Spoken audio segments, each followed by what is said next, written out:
คือที่เรื่องนี้กันแล้วกับคือมันตัวไอติมจ่าสตอร์กั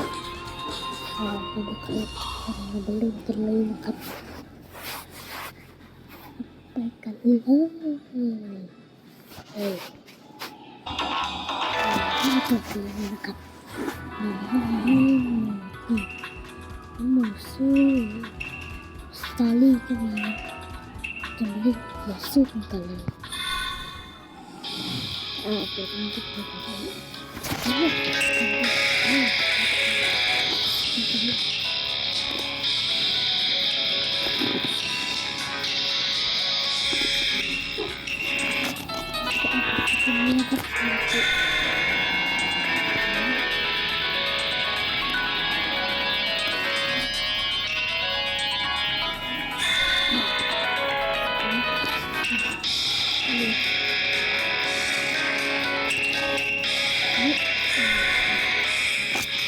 โอ้ใช่เลย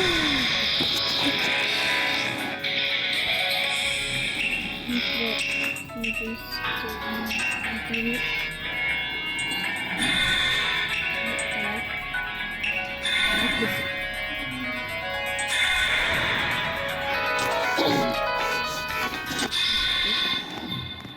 แรกก็นี่นะไปกันเลยไปกันไปกัน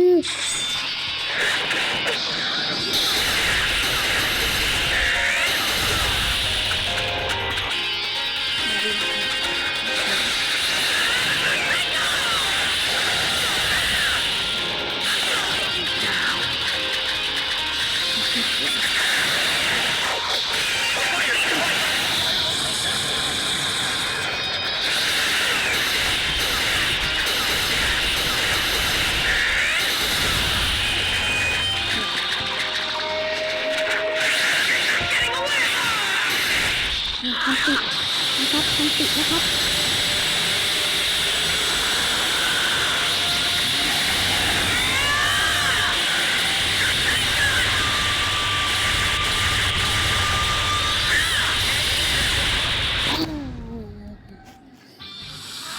ภาพสวยนะครับคือไปก็จะเป็นซาสึเกะนะครับต่อไปเราจะเล่นเป็นซาสึเกะนะครับไปเลยสเกะ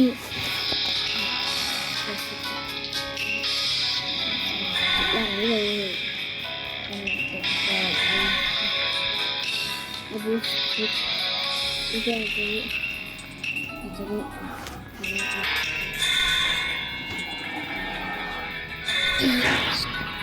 ดูกันเลยซาสึเกะสู้กับซาสึเกะเนี่ย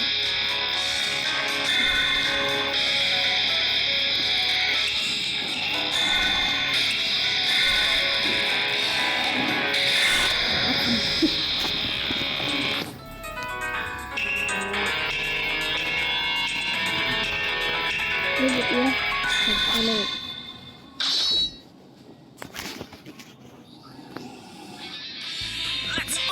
เอาเลย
มีอีกตัวหนึงนะครับก็คือ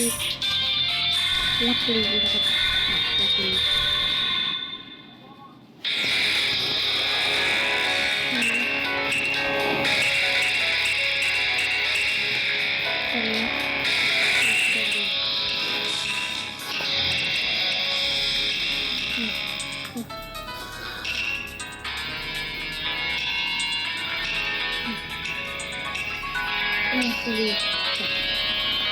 ตัวคริสตีนะครับจุดชุดนะแล้วจุดเทิร์นเป็นตัวนี้นะครับเล่น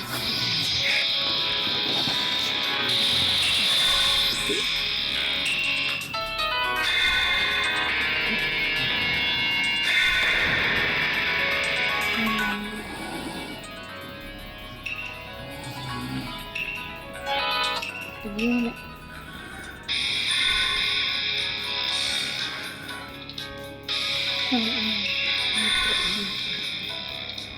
ละ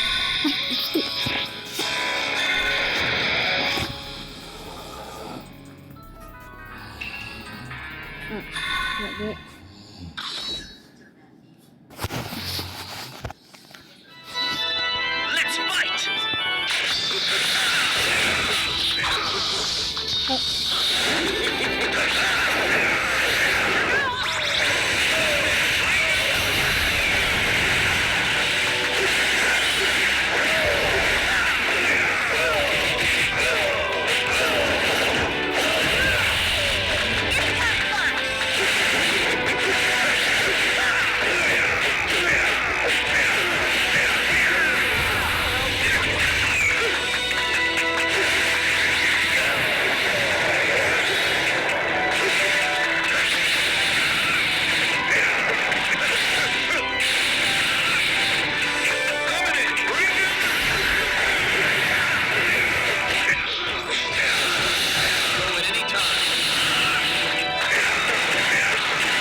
ันถูก